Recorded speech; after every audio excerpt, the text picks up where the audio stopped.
Hi students, last class में हम चर्चा कर रहे थे रिलेटिव प्रोनाउन। जैसा कि लास्ट क्लास में आपको बताया गया था कि रिलेटिव प्रोनाउन का मतलब होता है संबंधवाचक सर्वनाम। मीन्स ऐसे प्रोनाउंस जो अपने से पहले आए हुए नाउन या प्रोनाउन की ओर संकेत करते हुए संबंध बताते हैं, रिलेटिव प्रोनाउन कहलाते हैं। तो अब यहाँ पर रिलेटिव प्रोनाउन से रिलेटेड हमें कुछ महत्वपूर्ण बात याद रखना है। तो नोट पॉइंट आता है, आइए देखते हैं महत्वपूर्ण बातें क्या हैं। नोट पॉइंट में फर्स्ट पॉइंट फर्स्ट क्या कह रहा है, आइए देख लेते हैं। कहा जाता है रिलेटिव प्रोनाउन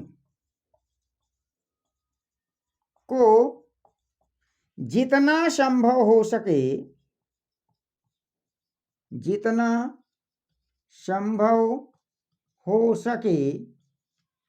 रिलेटिव प्रोनाउन को जितना संभव हो सके उन्हें उनके एंटीसीडेंट जिसे क्या कहते हैं, पूर्ववर्ती के पास रखना चाहिए। पॉइंट पर ध्यान दीजिएगा जरा। कहा जाता है कि रिलेटिव प्रोनाउन को जितना संभव हो सके एंटीसीडेंट के पास रखना चाहिए। एग्जाम्पल्स दूंगा, एक एक चीज क्लियर करूंगा, बस थोड़ा सा पेशेंस रखिए और महत्वपूर्ण बातों पर ध्यान दीजिए। रिलेटिव प्रोनाउन को जितना संभव हो सके उन्हें उनके एंटीसीडेंट के पास रखना चाहिए। Point number first. Point number second क्या कह रहा है, रिलेटिव प्रोनाउन के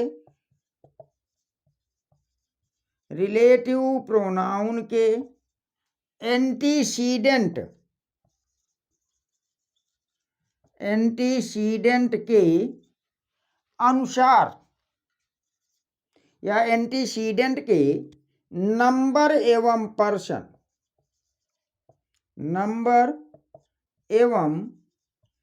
पर्सन के अनुसार वर्ब का प्रयोग करना चाहिए।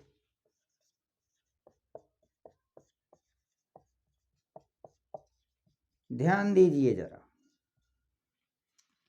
पहला पॉइंट कहा कि रिलेटिव प्रोनाउन को जितना संभव हो सके एंटीसीडेंट के पास रखते हैं। दूसरा पॉइंट कह रहा है कि रिलेटिव प्रोनाउन के एंटीसीडेंट के नंबर एवं पर्सन के अनुसार वर्ब का प्रयोग करते हैं। अर्थात हम ये कह सकते हैं कि रिलेटिव प्रोनाउन के अनुसार कभी भी वर्ब का प्रयोग नहीं करते, बल्कि रिलेटिव प्रोनाउन का जो भी एंटीसीडेंट नाउन या प्रोनाउन आया होगा उसके नंबर या पर्सन के अनुसार ही वर्ब का प्रयोग करते हैं।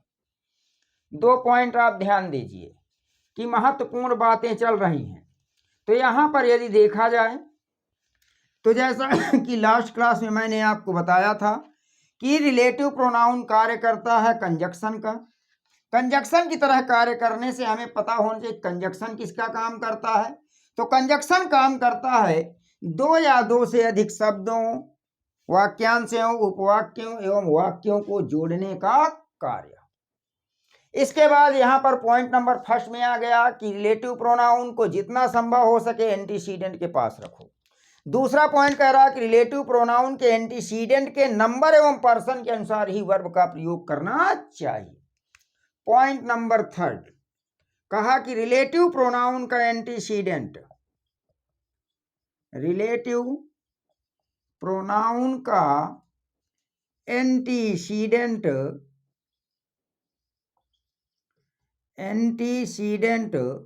कोई कॉमन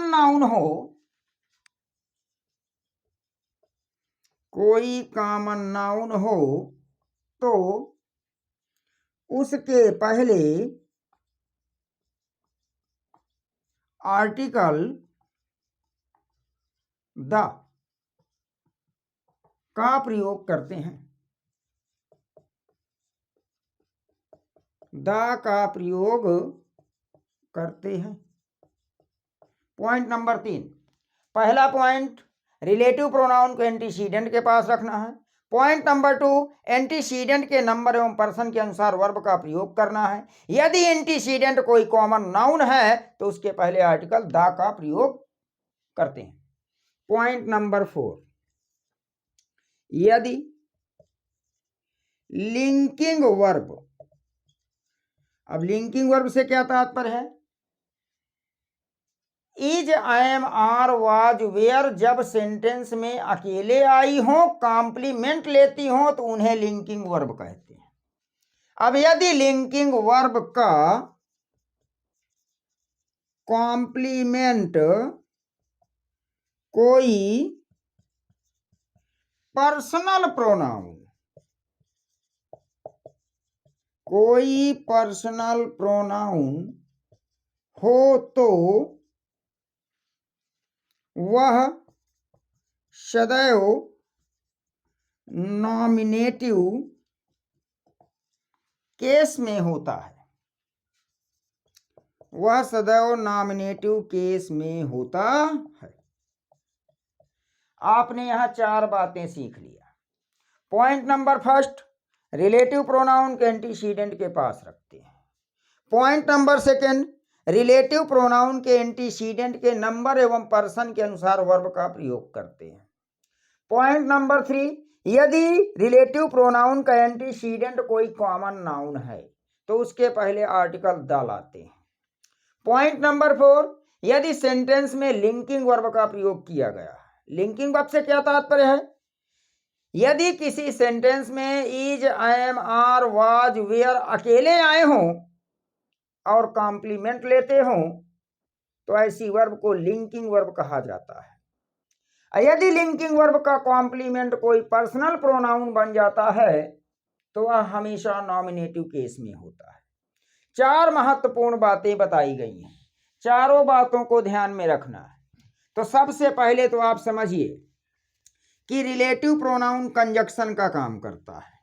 तो कंजक्शन का कार्य है 2 या 2 से अधिक शब्दों, वाक्यों, उपवाक्यों को आपस में जोड़ना। अब ये बात हो गई। उसके बाद 4 महत्वपूर्ण बातें आपको मिल चुकी हैं कि रिलेटिव प्रोनाउन को एंटीसीडेंट के पास रखना चाहिए, वर्ब रिलेटिव प्रोनाउन के एंटीसीडेंट के अनुसार ही आनी चाहिए, लिंक यानी एंटीसीडेंट का एंटीसीडेंट कोई कॉमन नाउन है तो उसके पहले द आना चाहिए। इसके बाद लिंकिंग वर्ब का कॉम्प्लीमेंट कोई पर्सनल प्रोनाउन है तो वह नॉमिनेटिव केस में होता है। अब यहां पर कुछ हिंट्स देखना है क्योंकि आगे आप पढ़ेंगे तो वहां पर भी आपको हिंट्स में नंबर 1 देखना यह है कि यदि रिलेटिव प्रोनाउन का प्रयोग, यदि रिलेटिव प्रोनाउन का प्रयोग कॉन्टिन्यूएटिव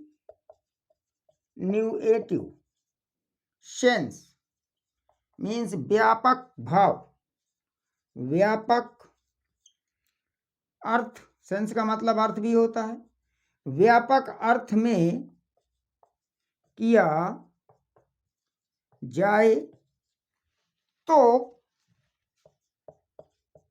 कॉन्टिन्यूएटिव सेंस अर्थात व्यापक अर्थ में किया जाए तो कंपाउंड सेंटेंस का निर्माण होता है।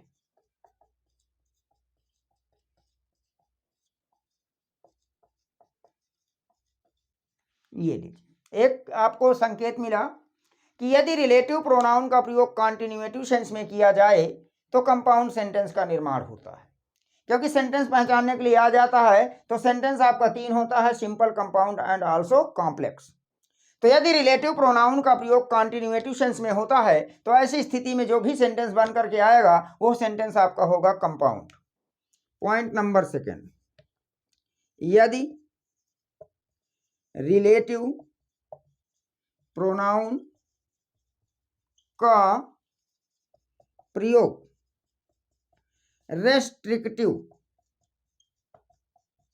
रेस्ट्रिक्टिव सेंस अर्थात लिमिटिंग सेंस कहने का मतलब सीमित अर्थ में, सीमित अर्थ में किया जाए, सीमित अर्थ में किया जाए तो कॉम्प्लेक्स सेंटेंस का निर्माण होता है।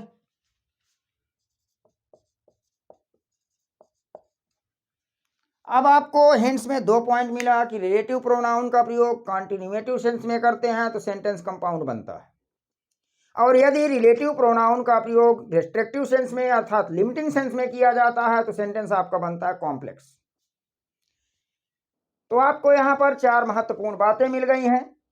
उसके बाद आपको 2 यहाँ पर संकेत मिले हुए हैं कि हम कैसे जानें कि हमारा सेंटेंस कंपाउंड है या फिर हमारा सेंटेंस कॉम्प्लेक्स है। तो मैंने यहाँ पर आपको बताया कि यदि रिलेटिव प्रोनाउन का प्रयोग कॉन्टिन्यूएटिव सेंस में करेंगे, व्यापक अर्थ में करेंगे तो सेंटेंस बनने वाला कंपाउंड होता है, और यदि रिस्ट्रिक्टिव सेंस में करेंगे, सीमित अर्थ में करेंगे तो बनने वाला सेंटेंस कॉम्प्लेक्स होता है। आइए जो है अब हम शुरू करते हैं कि रिलेटिव प्रोनाउन के अंतर्गत कौन कौन से आते हैं। तो आइए ध्यान दीजिए, पहला पॉइंट है आपका यहाँ पर आएगा हु।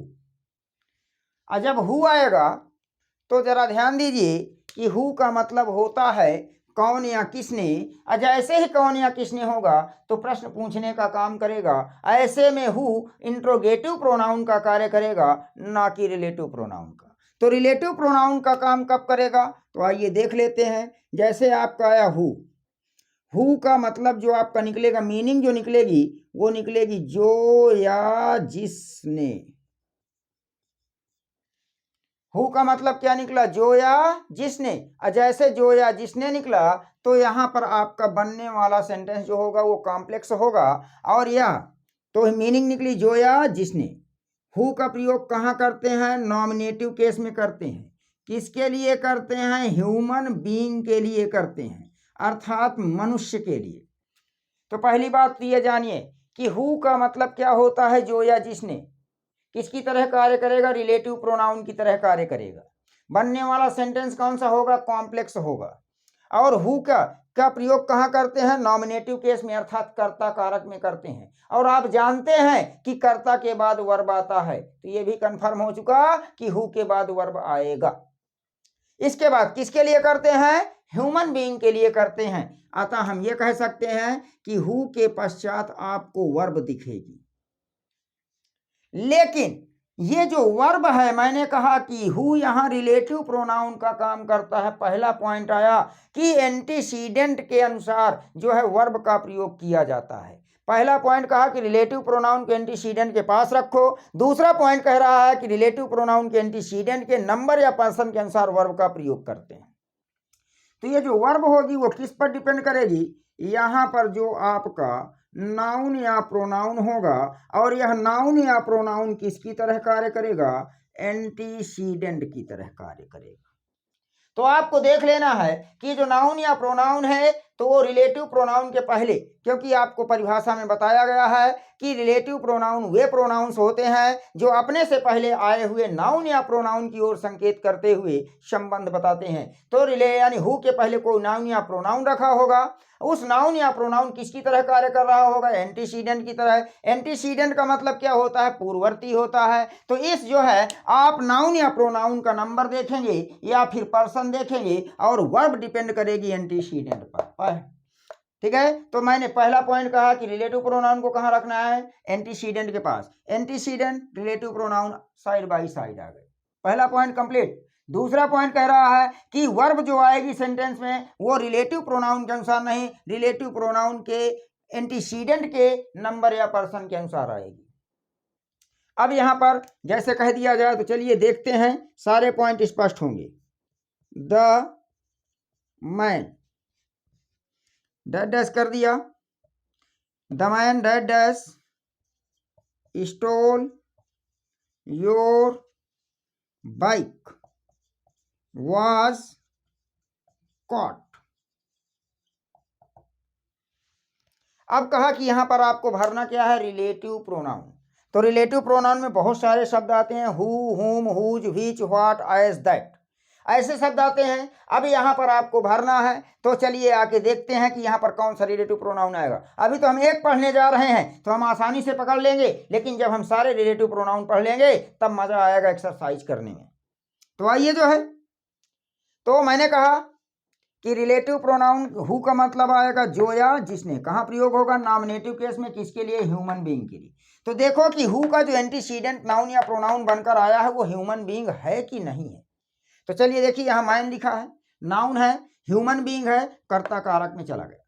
अब यहाँ पर देखो स्टोल आपका क्या है? वर्ब है। और जब वर्ब है तो आप बताओ, हु के पहले एंटीसीडेंट में कोई नाउन या प्रोनाउन, हु के बाद क्या आएगी? वर्ब। लेकिन वर्ब किस पर डिपेंड करेगी? नाउन या प्रोनाउन पर। नाउन या प्रोनाउन किसकी तरह कार्य करते हैं? एंटीसीडेंट की तरह। तो यहाँ पर द मैन आ गया, जो या जिसने मीनिंग निकलेगी, कर्ता कारक में जाएगा, ह्यूमन बीइंग के लिए जाएगा, हु लाएंगे तो हु के बाद वर्ब दिखना चाहिए, हु का एंटीसीडेंट कोई नाउन या प्रोनाउन होना चाहिए। तो यहाँ पर हमने देखा क्या भर दिया जाएगा? हु। आदमी जिसने तुम्हारी बाइक चुराई थी पकड़ा गया। ठीक है। अब मैंने देखो यहाँ पर 3 पॉइंट ध्यान दो, 3 पॉइंट यहाँ स्पष्ट है एकदम से। पहले पॉइंट में मैंने कहा रिलेटिव प्रोनाउन को कहाँ रखना है? एंटीसीडेंट के पास। एंटीसीडेंट बन रहा है, ये रिलेटिव प्रोनाउन आ गया। एक पॉइंट क्लियर। दूसरा पॉइंट कहा कि रिलेटिव प्रोनाउन के अनुसार वर्ब नहीं लाते, वर्ब किसके अनुसार लाते हैं? एंटीसीडेंट के अनुसार। एंटीसीडेंट में मैन है, मैन के अनुसार स्टोल आया। दूसरा पॉइंट क्लियर। फिर यहाँ पर तीसरा पॉइंट आया कि रिलेटिव प्रोनाउन के एंटीसीडेंट यदि कोई कॉमन नाउन है और वो डेफिनिट हो जाता है तो उसके पहले दा लगा दीजिए। 3 पॉइंट क्लियर है। आइए अगला देख लेते हैं। जैसे कहा जाए, it is I that dash I am your teacher. कहा कि यहाँ पर भरना है रिलेटिव प्रोनाउन। तो आइए भरते हैं जरा। यहाँ पर क्या मिला?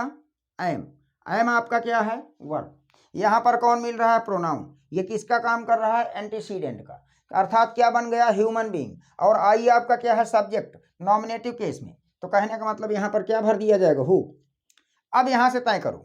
पहला पॉइंट, मतलब रिलेटिव प्रोनाउन को कहाँ रखना है? एंटीसीडेंट के पास। एंटीसीडेंट कौन बना? आई। आई के बगल में हु रखा। पहला पॉइंट क्लियर। दूसरा पॉइंट कहा कि आपका रिलेटिव प्रोनाउन के अनुसार वर्ब नहीं आती, वर्ब किसके अनुसार आती है? एंटीसीडेंट के नंबर या पर्सन के अनुसार। तो यहाँ पर देखो एम लगा तो आई के साथ एम आता है, ये भी क्लियर हो गया।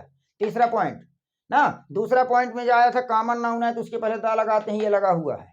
चौथा पॉइंट कहा कि यदि किसी सेंटेंस में इज एम आर अकेले आता है, कॉम्प्लीमेंट लेता है, कॉम्प्लीमेंट लेने के लिए पर्सनल प्रोनाउन आ जाए कॉम्प्लीमेंट के रूप में, तो वह हमेशा नॉमिनेटिव केस में होता है।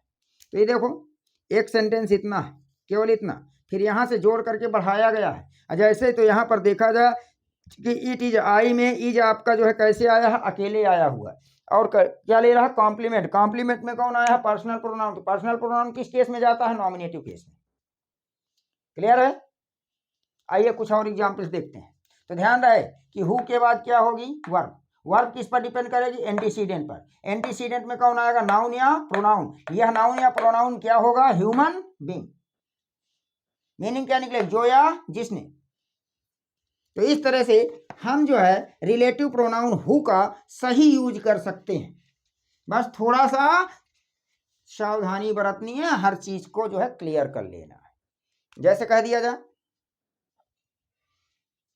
The boy dash reads in my class.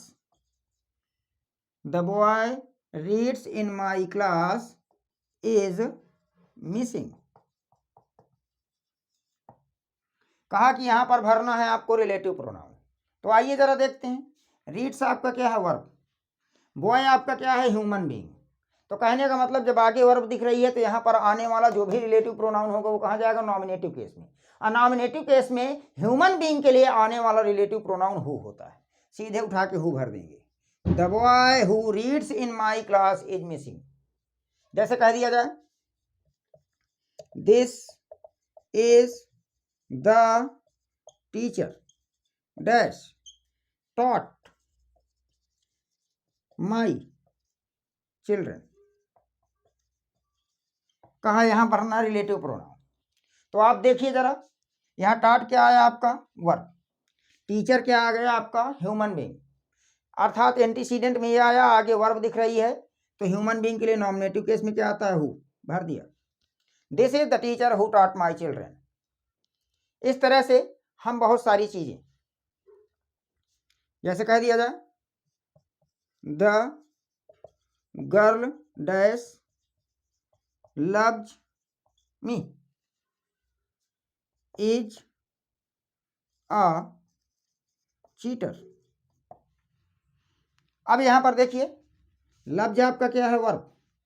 Girl आपका क्या है, एंटीसीडेंट।